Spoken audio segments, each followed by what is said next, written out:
Hi, my name's Dee and welcome to Untitled Tarot. Now I've called these readings Triple Conjunction Season because we have the Jupiter-Pluto conjunction perfecting, as Mercury and Neptune are coming conjunct, as Mars and Saturn are conjunct.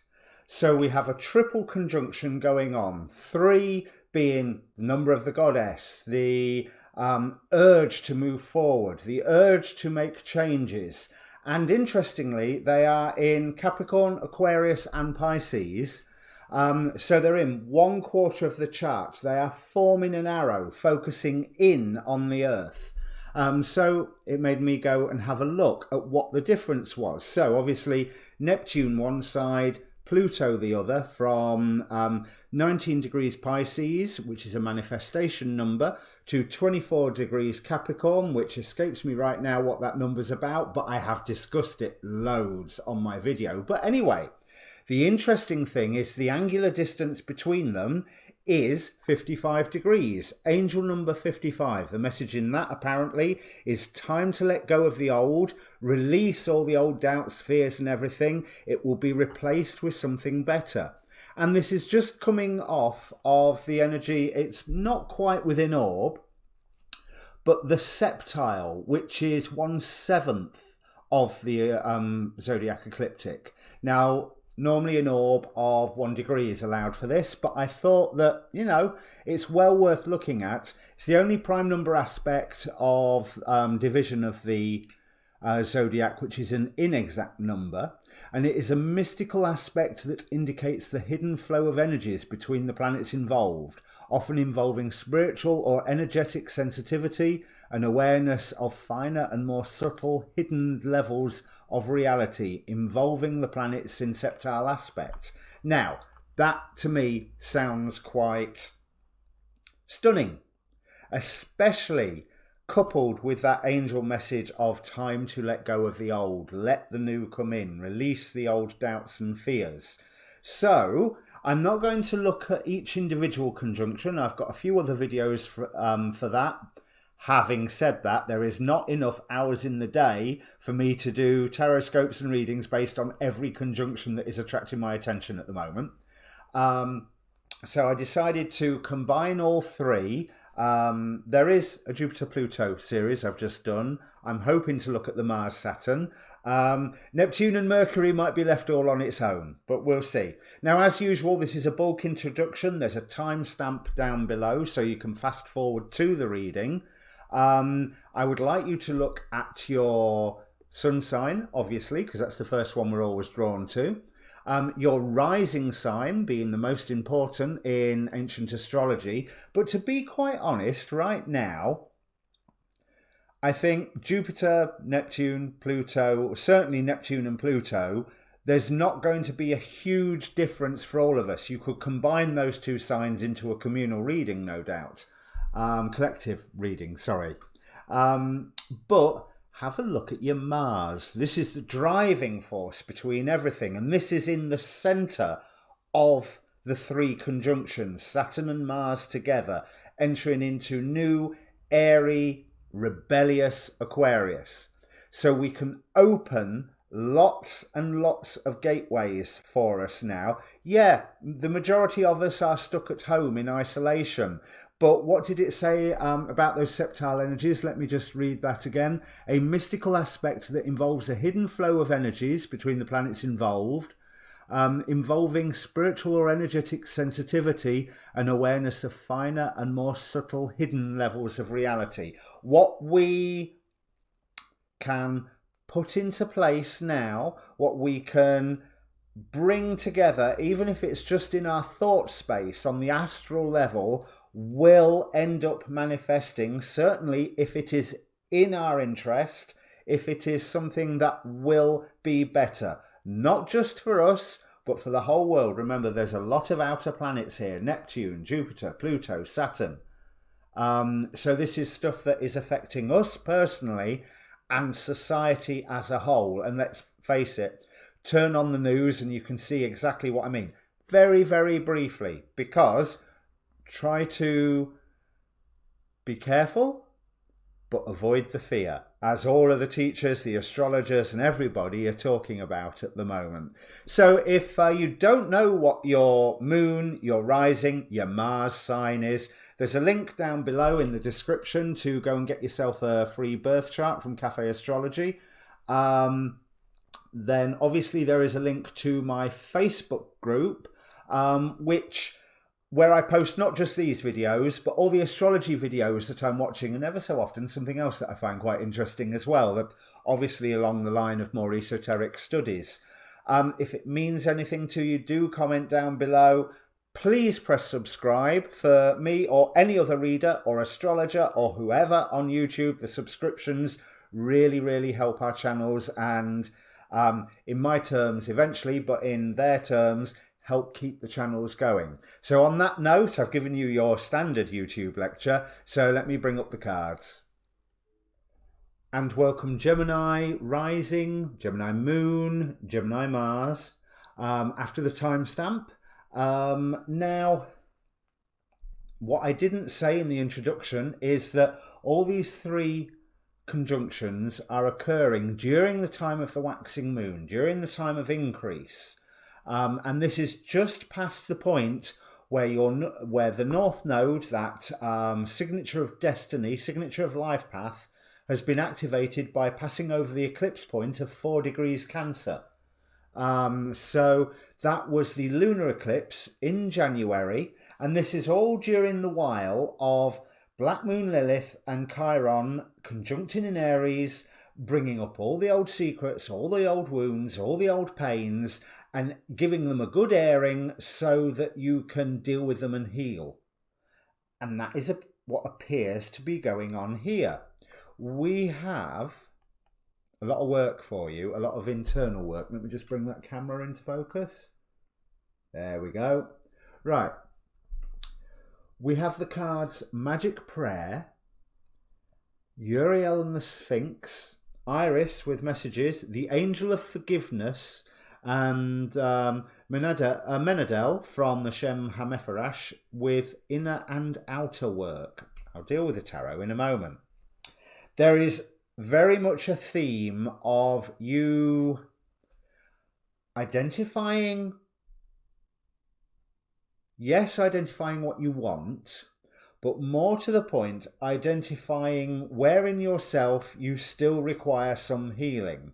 As if Black Moon, Lilith and Chiron have not been motivation enough. Let me see, Aries, Taurus, Gemini. So that would have been a sextile to certainly early degrees of your sign. So if you're sort of between 2 and 6, maybe 1 and 7 degrees Gemini, if you've got anything there, there's an issue there's certainly, you'll have had activations, I quite imagine, to look at some of these issues. And this point of forgiveness is really important. It's really coming through strong in all of these cards. Now, I would normally waffle like this, but for these two, I actually want to read straight out of the book because they put it so much better than me. When you see the Magic Prayer card, it is a reminder that your prayers will be answered. Spirit is always waiting to help you and to heal you when you're in need. That said, the best prayer is, thy will be done through me, thy will and not mine be done. As coming from the more magical background, thy will and my will should be the same thing. I want to express the divine in my will, but it is my will because I am growing to connect with that part of the divine within me. So that goes on to the Gnostic philosophy of you actually reach heaven and the angels look at you and they see themselves in you and you see yourself in them, i.e. you've got to the divine bit, but you're still you. Because why wouldn't you still be you? Because you are taking your whole wealth of experiences, of memories, of feelings and emotions and everything. You're taking the whole kit and caboodle of your whole existence back to God and going, here, this is a part of you. And you are honoured to give it back and you don't lose it in the process. Anyway, I digress. Conscious contact through your higher power is achieved through the ritual of prayer and meditation. Speak and listen to the divine force within the field of creation. Surrender your wishes and desires to spirit. You may not get what you want, but you will surely get what you need. Your destiny awaits you, like I was saying about the North Node. As long as you keep in conscious contact with your higher power, be assured that you are on the right path. So, on the basis of that one alone, and take this with a pinch of salt, Gemini, but shut up. Stop talking, start listening. I so hope you were chatting to somebody else over your shoulder while you was listening to this, because the timing would have been brilliant. But there is a point of, yes, listen, and the first thing you are going to be listening to is yourself. So are there things that you need to forgive? Because the forgiveness isn't for them, it's for you. It's so that you can just go, right, get rid of that now. Remember what I said.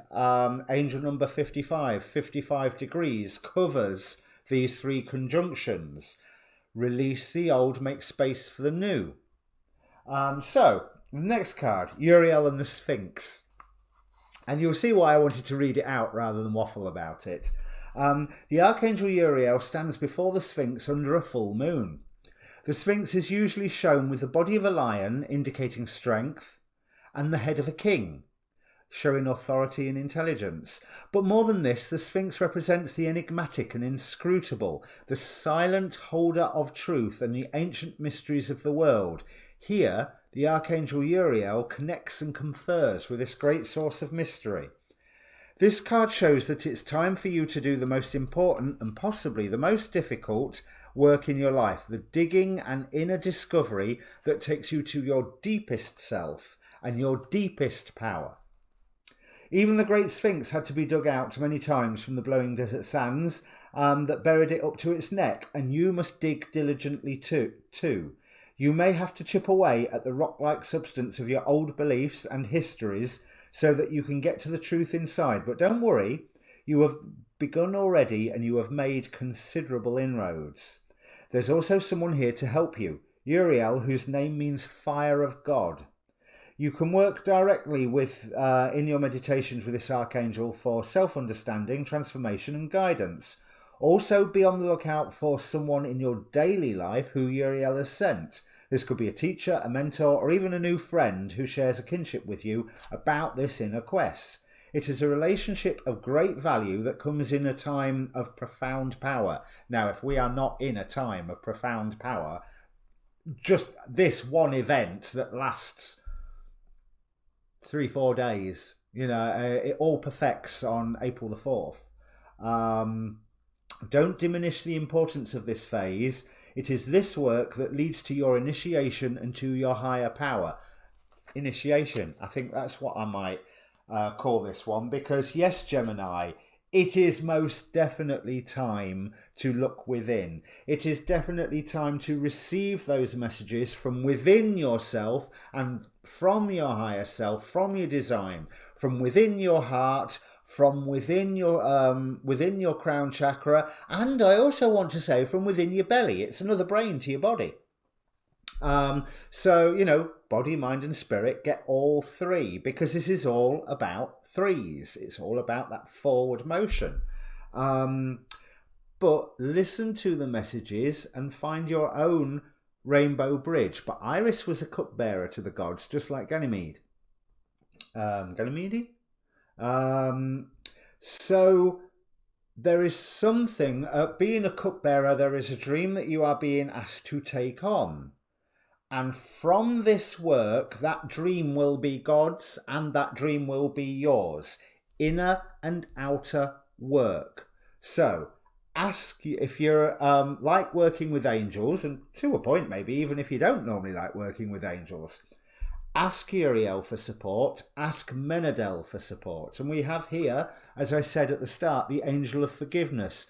I choose to forgive all those who have hurt me in the past. Now, I've given you a right talking to there, but this is because the motivation that you get from all of this sets you on the path of the Ace of Wands, a whole new beginning, a whole moving forward, a whole surge, a whole thrust into a whole new life. Into a whole new life, typified by the Fool here, which brings you into your own power. The Alchemist, which in this deck is basically the Magician. And I really do feel that there's lots for you to learn, but more importantly, there's lots for you to feel. Both the Fool and the Alchemist here, especially the Alchemist, but even the Fool, they're looking very thoughtful. They're looking very sort of, You know, there's things that they are pondering, and the Sun is empowering the Fool here with the cane that he's holding over his shoulder. I've never noticed that on this particular Fool card before. The cane that he's holding over his shoulder could well be a ray of sunlight from how it's pointing directly to the Sun, feeding from the Sun, grounding that solar, and I'm going to use the solar god aspect here, grounding that solar god aspect, that fire god aspect, seen with the Ace of Wands, into the 3D physical world. But use this time of isolation and social distancing to look within, make sure you have forgiven everything that you need to forgive. And remember, that's for you, not for them. And if you can't forgive, work out why. And if it's because you're still hurting somewhere, do the shadow work. Do the shadow work now, because the gateways are open and you have support. You have the support of Uriel, you have the support of Menadel, you have the support of any particular sort of your spirit guides or that sort of thing. And the computer nearly died on me there, so I need to plug it in. So that's the lot, Gemini. That's a really, really lovely message, but yet again, there's a lot of work for you. Another reader, I posted this on the Facebook group, was saying about how all the signs seem to have their own particular missions coming through. Now, like I said to Taurus, it looks like your external mission is coming later. What all this is doing is activating your internal preparatory work. But don't believe that you're going to escape it, because no doubt later in the year there will be a mission presented to you. But at the moment, your mission is you. That's what I could call it as well. Your mission is you. All right. Cheers.